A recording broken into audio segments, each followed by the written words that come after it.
بسم اللہ الرحمن الرحیم۔ جنت کا راستہ۔ ہر جمعہ کو نماز سے فارغ ہونے کے بعد مسجد کے امام صاحب اور ان کا ایک 11 سالہ بیٹا نیدرلینڈ کی گلیوں میں نکل پڑتے اور لوگوں کے درمیان جنت کا راستہ نامی کتابچہ تقسیم کرتے پھرتے۔ یہ معمول چلتا رہا یہاں تک کہ ایک جمعہ کو مطلع ابر آلود ہو گیا، موسلادھار مینہ بہنے لگا اور کڑاکے کی ٹھنڈ پڑ گئی۔ بچے نے بہت سارے کپڑے زیب تن کر لیے تاکہ اسے سردی کا احساس نہ ہو سکے، اور اپنے والد سے گویا ہوا، ابا چلے میں تیار ہوں۔ باپ نے کہا، بیٹا کہاں کی تیاری ہے؟ بیٹے نے جواب دیا، ابا جان کتابچوں کی تقسیم کاری کا وقت ہو چلا ہے۔ باپ نے کہا، بیٹا آج موسم کافی ٹھنڈا ہے، بارش بھی ہو رہی ہے، آج موقوف کرتے ہیں۔ یہ سن کر بیٹے نے حیران کر دینے والا جواب دیا اور کہا، ابا جان بہت سارے لوگ تو دوزخ کی طرف بڑھ رہے ہیں۔ باپ نے کہا، بیٹا اس موسم میں نکلنا ٹھیک نہیں۔ بچے نے کہا، اچھا ابا جان مجھے اجازت دیں، میں اکیلا ہی جاتا ہوں۔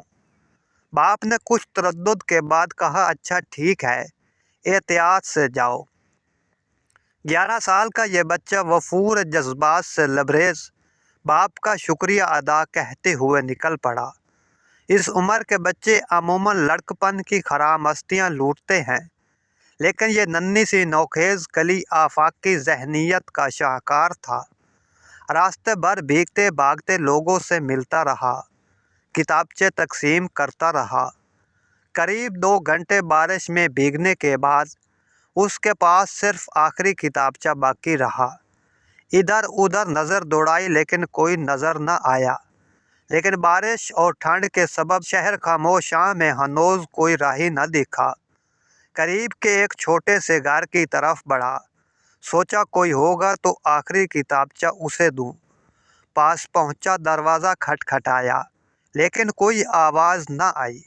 وہ برابر دروازہ کھٹکھٹاتا رہا، جانے اس کے دل میں کیا آیا کہ وہ وہاں سے جانے کا نام نہیں لے رہا تھا، اور اب کی بار دروازہ قوت کے ساتھ کھٹکھٹایا۔ کچھ لمحے بیت جانے کے بعد ایک عمر رسیدہ خاتون دروازے پہ آئی، جس کے چہرے پر حزن افسردگی کے آثار نمایاں تھے۔ بولی، بیٹے کیا کام ہے؟ ننھا سا بچہ مسکراتے لبوں اور روشن نگاہوں کے ڈور جھکا کر بولا، محترمہ زحمت دینے کے لیے معذرت خواہ ہوں۔ دراصل آپ کو یہ بتانے آیا ہوں کہ اللہ تعالیٰ آپ سے بے حد پیار کرتا ہے اور اس نے مجھے آپ کے پاس بھیجا ہے۔ یہ آخری کتابچہ آپ کو ہدیہ کرنے آیا ہوں۔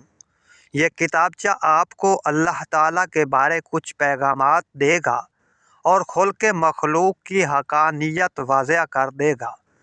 خاتون نے کتابچہ لیا اور شکریہ کہتے ہوئے واپس اندر گئی۔ بچہ بھی گھر لوٹا۔ اگلے ہفتے جمعہ کا خطبہ ختم ہونے کے بعد وہ بزرگ خاتون کھڑی ہوئی اور پورے مجمع سے مخاطب ہو کر کہا، میرا یہاں کوئی جاننے والا نہیں ہے اور نہ اس سے پہلے یہاں آنے کا کبھی اتفاق ہوا ہے۔ گزشتہ جمعہ کو میں مسلمان نہیں تھی اور نہ ہی میں نے کبھی مسلمان ہونے کا خیال دل میں لایا تھا۔ کچھ ماہ پہلے میرے شوہر کا انتقال ہو گیا اور وہ مجھے تنہا چھوڑ کر چلا گیا۔ اس کے جانے کے بعد زندگی بوجھل ہو گئی تھی، لطف زندگی ناپید ہو گیا۔ گزشتہ جمعہ جب زوروں کی بارش ہو رہی تھی تو میں نے ارادہ کر لیا تھا کہ خودکشی کر کے غم میں زندگی سے چھٹکارا حاصل کر لوں، کیونکہ مجھے جینے کی کوئی وجہ نظر نہیں آ رہی تھی۔ لہٰذا میں نے اوپر کے کمرے جا کر رسی اور کرسی کے سہارے جان دینے کی ٹھان لی تھی۔ بس شاید کچھ لمحات کی دیری تھی کہ یہ جسد خاکی قفس عنصری سے پرواز کر جاتی۔ یکا یک میں نے دروازے کی کھڑکھڑاہٹ سنی۔ میں نے کچھ دیر توقف کیا، سوچا کہ جو ہوگا کچھ ہی دیر میں خود ہی چلا جائے گا، لیکن مسلسل دروازے کی کھڑکھڑاہٹ نے مجھے گلے سے پھندا نکالنے پر مجبور کر دیا۔